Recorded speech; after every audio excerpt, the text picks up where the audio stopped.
Welcome back, those of you still with us. From July 14th through July 20th, 2025, America racked up 656 separate shooting incidents. That's nearly 100 per day, every day, for an entire week. In that span, 292 people were killed. Of those, 241 were victims, people who didn't wake up thinking they'd be part of the news, and 51 were suspects who never made it to trial. Another 523 people were injured.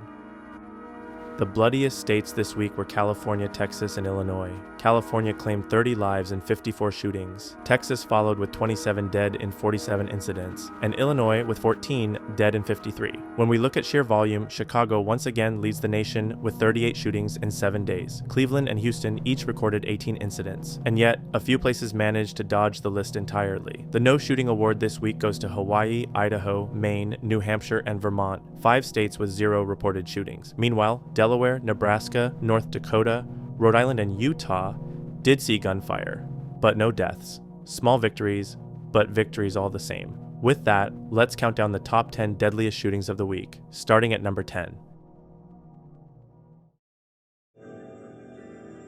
Number 10, Sheridan, Illinois.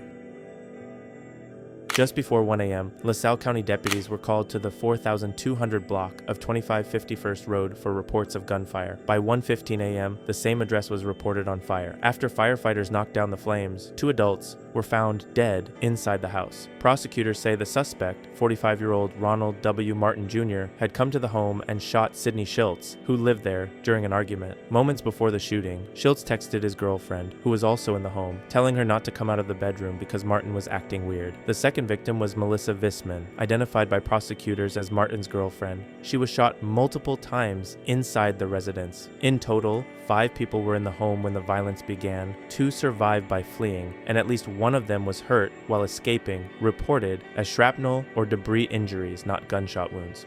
Investigators believe Martin fled the scene in a vehicle. A multi-agency search followed, with LaSalle County deputies, Illinois State Police, the State Fire Marshal, K-9 units, and U.S. Marshals assisting. Later that day, an ISP aircraft spotted his vehicle about 30 miles away, and officers found Martin hiding in brush on family property. He was taken into custody without further incident. The sheriff's office described the case as isolated. Martin lived roughly 2 miles from the victims and was acquainted with the family. Because of the fire damage, autopsies were ordered to determine exact causes of death. The structure, reported to include a house, an apartment building, and 2 trailers, showed visible roof damage. Martin was charged with multiple counts of murder and held pending a court appearance. Number 9, Covington, Georgia.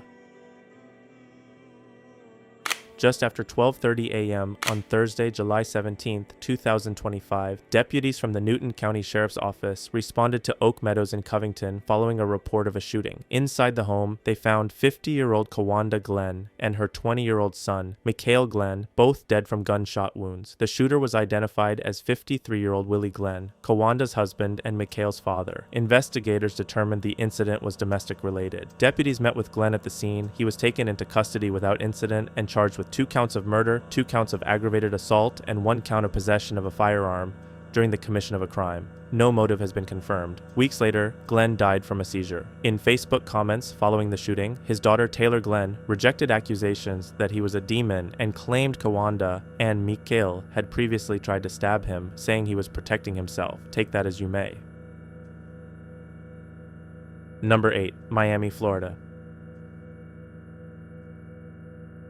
On the morning of July 19th, Miami police discovered 2 people shot to death inside a parked SUV on the 10th floor of a downtown parking garage at 230 Northeast 4th Street. The victims were identified as 31-year-old Darius Kuhn, who had recently moved to Miami from Detroit, and 35-year-old Chastity Charlotte Rodriguez, a visitor from New York. Both suffered multiple gunshot wounds. Kuhn had been reported missing on July 16th after failing to check in with family, something his mother said he did several times a day. Rodriguez had also been reported missing by relatives in New York. The 2 were believed to have been on a date the night they disappeared. Family described Kuhn as a devoted father of 2 and a fitness enthusiast, while Rodriguez was remembered as a loving mother of a 10-year-old boy. Police have not released a motive and say homicide detectives are reviewing surveillance footage from the area in hopes of identifying a suspect.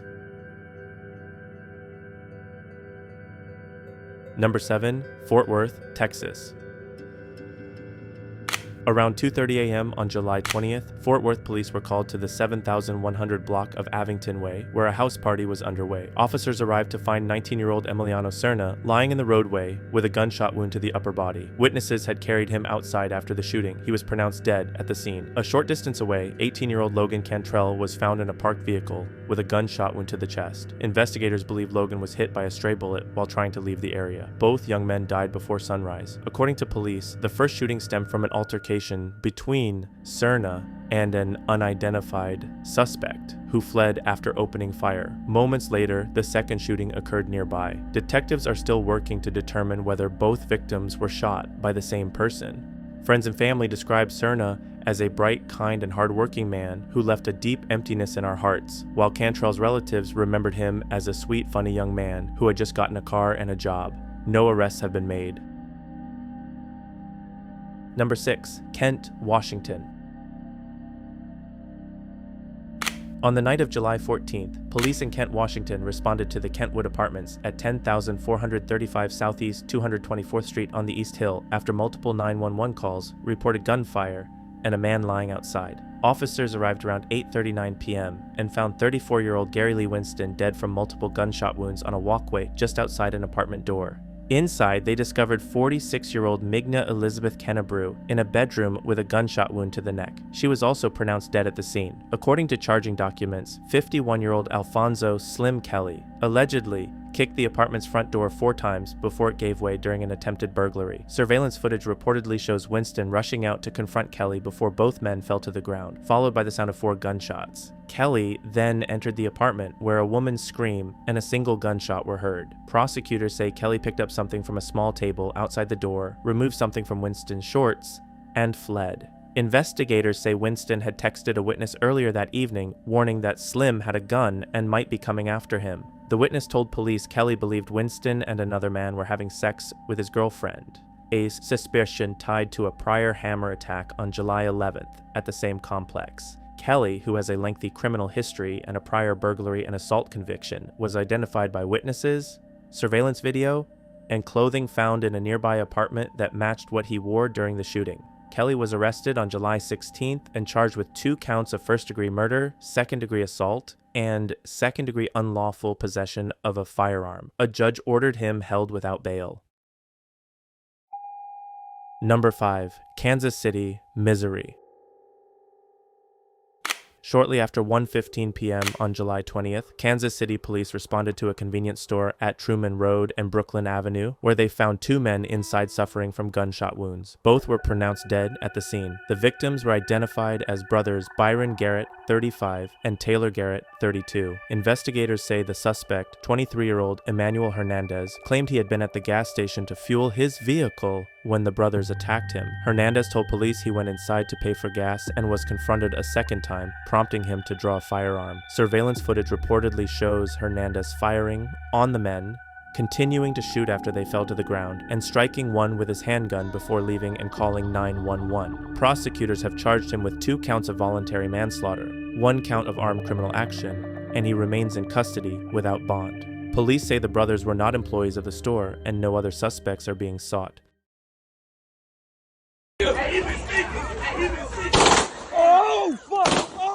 Number 4. San Marcos, Texas. Around 1:30 a.m. on July 19th, gunfire erupted at East San Antonio and South Guadalupe in downtown San Marcos. Police say the violence started inside a bar when 24-year-old Anthony Barrera, who'd been dating a woman who was still married, was confronted by her husband. The dispute spilled onto the sidewalk. A second man, identified by police as 19-year-old Avery Saul Bowman Jr., allegedly ripped a necklace from Barrera. Moments later, a fourth man, 19-year-old Jeremiah Jaden Tobias, opened fire. About 8 rounds were shot. Police later said they believed the handgun's trigger had been altered for burst fire. Barrera died at the scene. 20-year-old Alec Pacheco died at the hospital. A third person was grazed and released after treatment. Tobias was arrested that evening and charged with 2 counts of capital murder and 1 count of aggravated assault. The investigation remains active, and detectives say several people were detained for questioning. Number 3. Stockton, California. On the morning of July 17th, Stockton police responded to reports of gunfire at Elkhorn Fitness. The gym is on the 800 block of West 8 Mile Road. Inside, officers found 54-year-old Robert Nelson Jr., the gym's owner, critically wounded. They also found 35-year-old Miguel Lopez Cuen, a former California Highway Patrol officer, dead from an apparent self-inflicted gunshot wound. Police say Lopez Cuen shot Nelson, then turned the gun on himself. A firearm was recovered at the scene. Hours earlier, nearly 400 miles away in Garden Grove, officers conducting a welfare check at a home on Morgan Lane found 37-year-old Crystal Gonzalez dead from gunshot wounds. She was Lopez Cuen's wife. The couple's 2 young children were in the home, unharmed and reportedly unaware of what had happened. Garden Grove police say Lopez Cuen left the residence very early that morning. The home did not belong to the couple or their extended family. Family members later told Garden Grove police that Lopez Cuen's vehicle had been found in Stockton. Authorities soon confirmed the gym shooting was connected to the homicide in Garden Grove. Nelson died from his injuries 6 days later, bringing the death toll to 3. Lopez Cuen joined the California Highway Patrol in 2017, assigned to the Hayward office. He transferred to Stockton in 2020 and left the agency in 2022. Investigators have not disclosed a motive. They have also not explained any relationship between Nelson and the couple. Number 2, Troy, Alabama. The July 20th shooting that left 3 men dead in Troy has been ruled a murder-suicide. Police identified the dead as 23-year-old Jonathan Rayvon Williams of Troy, 42-year-old Christopher C. Stanford of Ozark, and 33-year-old Aquantis K. Thomas of Troy. Investigators say Williams forced his way into Stanford's home in the 100 block of New Street and shot him. He then walked up the street, found Thomas sitting in his girlfriend's gray Nissan Altima, and shot him as well. Williams pulled Thomas from the car and drove away. Officers found the Altima a short time later on North 3 Knott Street near Needmore Road, with Williams inside, dead from a self-inflicted gunshot wound. Troy police say there is no known relationship between Williams and the victims, and the motive remains unknown. Chief Danny Barron offered condolences to the families and confirmed there is no ongoing threat to the community. Number 1, Renton, Washington. Around 7:30 p.m. on July 19th, Renton police were called to the Aviar Apartments near Kirkland Avenue, Northeast and Northeast 18th Street after multiple 911 calls reported gunfire. Inside one unit, officers found 3 people dead. They were 46-year-old Darcy Moore, her 9-year-old daughter Alexia Garcia, and 39-year-old Jamie Ray. 2 others in the apartment managed to escape, one hiding in nearby bushes and calling for help until a neighbor contacted 911. Police say the suspect, 46-year-old Steve Vasquez, had been hanging out inside the apartment before the shooting started. He knew the victims and was in a dating relationship with Moore. Witnesses say there was no warning before he opened fire, killing all 3. After the shooting, Vasquez fled the scene in his car, later abandoning it. A large police search followed, with detectives processing the scene overnight and serving search warrants, including for the suspect's electronics. Vasquez was arrested the next afternoon in South Seattle. Prosecutors charged him with 1 count of first-degree domestic violence aggravated murder and 2 counts of first-degree aggravated murder. Investigators say the shooting was targeted domestic violence and not a random act. The motive remains under investigation.